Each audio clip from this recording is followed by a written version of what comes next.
मित्रों, ईरान में खामनेई के साथ साथ कई वरिष्ठ कमांडर भी मारे जा चुके हैं, लेकिन सबसे ज्यादा चर्चा एक जीवित जनरल की हो रही है। इस जनरल का नाम है इस्माइल कानी और ये फिलहाल ईरान की कुद्स फोर्स की एक स्पेशल यूनिट की कमान संभाल रहा है। मित्रों, इस्माइल कानी से जुड़ी चर्चाओं को समझाने के लिए आपको कानी से जुड़े एक दिलचस्प इत्तेफाक को बेहद गौर से देखना चाहिए और ये इत्तेफाक वाकई बहुत बड़ा इत्तेफाक है। मित्रों, अक्टूबर 2024 में कानी सीरिया में हिजबुल्लाह के बड़े कमांडर हाशिम साफीदीन के साथ था। इजरायली एयरफोर्स ने हाशिम के ऑफिस पर हमला किया। इस हमले में हाशिम मारा गया, लेकिन कानी को खरोश तक नहीं आई। जून 2025 में जब मोसाद ने ईरान के टॉप कमांडर्स को मारा तो उसमें भी कानी को कोई नुकसान नहीं हुआ।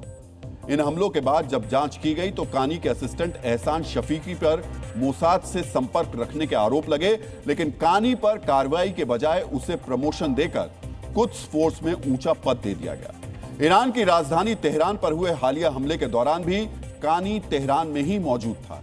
हैरान करने वाली बात यह है कि ईरान का आर्मी चीफ मारा गया, IRGC के बड़े बड़े कमांडर ढेर हो गए, लेकिन कानी के ऊपर कोई भी संकट नहीं मंडराया।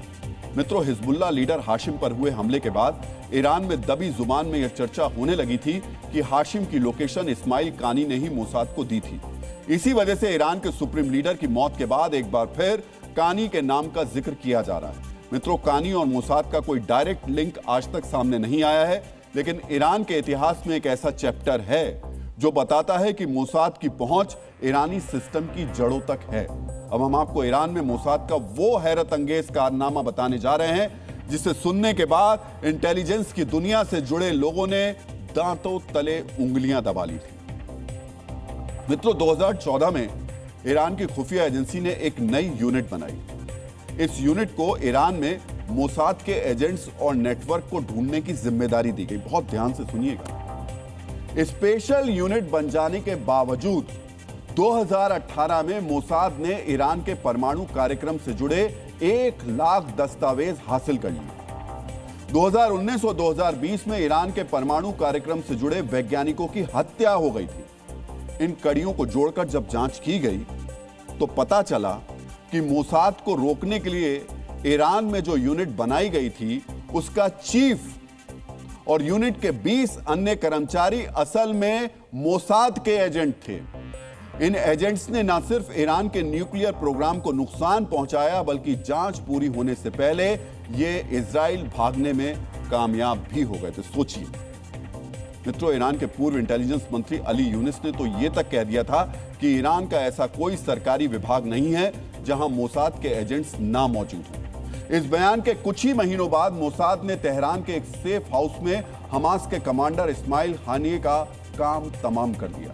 इन्हीं तथ्यों और घटनाओं की वजह से खामनेई की मौत के पीछे मोसाद का हाथ होने का दावा किया जा रहा है। मित्रों, खामनेई और मोसाद की अदावत महीनों या सालों की नहीं है, बल्कि दशकों पुरानी है।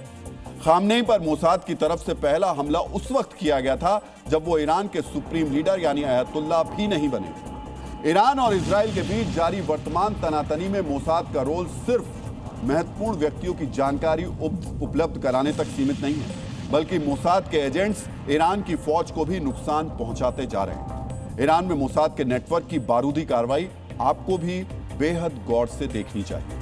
मित्रों, जिस वक्त अमेरिका और इजराइल ने ईरान पर हमले का पहला चरण शुरू किया था, उससे ठीक पहले मोसाद ने ईरान के अंदर अपने सीक्रेट ड्रोन जो अड्डे थे उनको सक्रिय कर दिया। इन अड्डों से हाई स्पीड ड्रोन दागे गए, जिन्होंने अलग अलग इलाकों में तैनात ईरान की हवाई रक्षा प्रणालियों को पूरी तरीके से तबाह कर दिया, जिसकी वजह से ईरान का एयर डिफेंस सिस्टम दुश्मन के विमानों को रोक नहीं पाया और सिर्फ 2 दिन के अंदर अमेरिकी और इजरायली एयरफोर्स 500 से ज्यादा हवाई हमलों को अंजाम दे पाई। मित्रों, इंटेलिजेंस की दुनिया में इजरायली खुफिया एजेंसी मोसाद के लिए कहा जाता है कि जो काम दुनिया की कोई खुफिया एजेंसी नहीं कर सकती उसे मोसाद पूरा कर देती है, क्योंकि मोसाद के तरीके ऐसे होते हैं जिनकी दुश्मन कल्पना भी नहीं कर पाता।